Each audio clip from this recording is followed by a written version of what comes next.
TCS, Infosys, Wipro, HCL tech இவங்க எல்லாருமே large service providers. ஆனால் இப்போ திடீர்னு என்ன பயம் வந்துருச்சு அப்படின்னா, நிறைய ஏஐ வந்த பிறகு இந்த கம்பெனிஸை பூரா தூக்கி சாப்பிட்ருவாங்க. இன்னொரு 40-50% வந்து platform related technology enabled companies, Zomato, Swiggy, PolicyBazaar இது மாதிரி நிறுவனங்களில் வச்சுருக்காங்க. டெக்னாலஜி எனேபிள்டு கம்பெனிஸ் இருக்குல்ல, அவங்க எல்லாம் கொஞ்சம் ப்ரைஸ் ரன்னப் ஆகிருந்துச்சு. அதனால அதுவும் அடி வாங்கியிருக்கு. டெக்னாலஜி ஃபண்டுகளில் இப்பொழுது முதலீடு செய்யலாமா? ஏன்னா இப்போ டெக்னாலஜி வந்து பார்த்திங்கன்னா, இந்தியன் டெக்னாலஜி பர்டிகுலராக வந்து பார்த்திங்கன்னா நிறைய ஐடி சர்வீசஸ் கம்பெனிஸ் தான் நம்ம வச்சுருக்கோம். TCS, Infosys, Wipro, HCL tech இவங்க எல்லாருமே லார்ஜ் சர்வீஸ் ப்ரொவைடர்ஸ். ஆனால் இப்போ திடீர்னு என்ன பயம் வந்துருச்சு அப்படின்னா, நிறைய ஏஐ வந்த பிறகு இந்த கம்பெனிஸை பூரா தூக்கி சாப்பிட்ருவாங்க, இந்த கம்பெனிகளுக்கே வேலை இருக்காது அப்படிங்கிற மாதிரி ஒரு பயம் வந்துருச்சு. அதனால் டெக்னாலஜி ஸ்டாக்ஸ் பூரா அடிபட்டிருக்கு. ஹென்ஸ் டெக்னாலஜி ஃபண்டும் நல்லா அடி வாங்கியிருக்கு.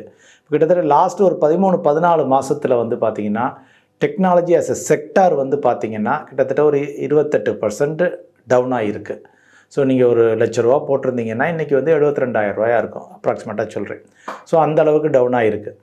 பட் இதை வந்து நம்ம ஒரு 2-3 வகையாக பார்ப்போம். டெக்னாலஜி ஃபண்டு அப்படின்னு சொல்லல, டெக்னாலஜி ஃபண்டுகள் என்ன பண்ணுகின்றன, ஒரு கிட்டத்தட்ட ஒரு 40-50% வந்து கோர் டெக்னாலஜியில் ரைட் நவ் வச்சுருக்காங்க.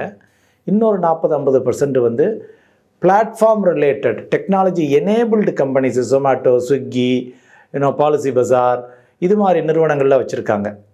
ஸோ டெக்னாலஜி எனேபிள்டு ஒன்று, டெக்னாலஜி கம்பெனிஸ் ஒன்று, சாஃப்ட்வேர். ஸோ இது ரெண்டும் சேர்த்து தான் டெக்னாலஜி ஃபண்டுகள் வந்து முதலீடு செஞ்சு வச்சுருக்காங்க. இப்போ 2 வகையில் வந்து பார்ப்போம். ஒன்று வந்து டெக்னாலஜி ஸ்டாக்ஸ், அதாவது which is like core IT companies.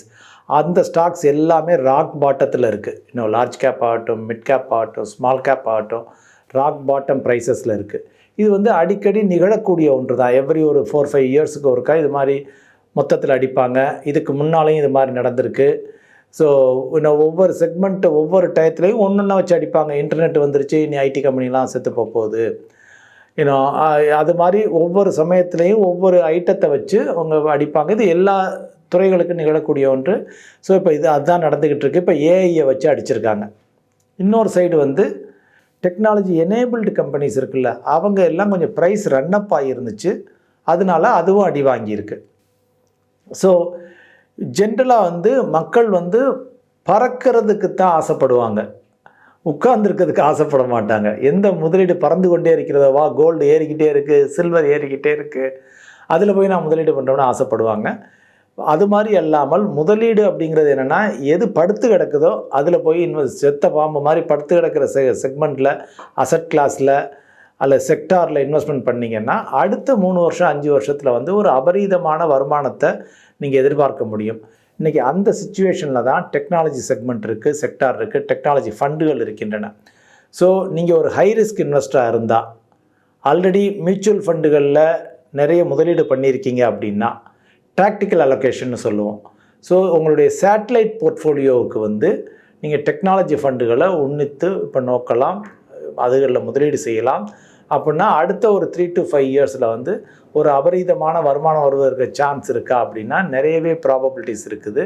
So அதனால் உங்கள் போர்ட்ஃபோலியோவில் இது வரைக்கும் டெக்னாலஜி ஃபண்டுகள் இல்லை அப்படின்னா you may think of allocating some portion to technology funds. நன்றி. மற்றும் ஒரு முறை இன்னொரு வீடியோவில் உங்களை சந்திக்கிறேன்.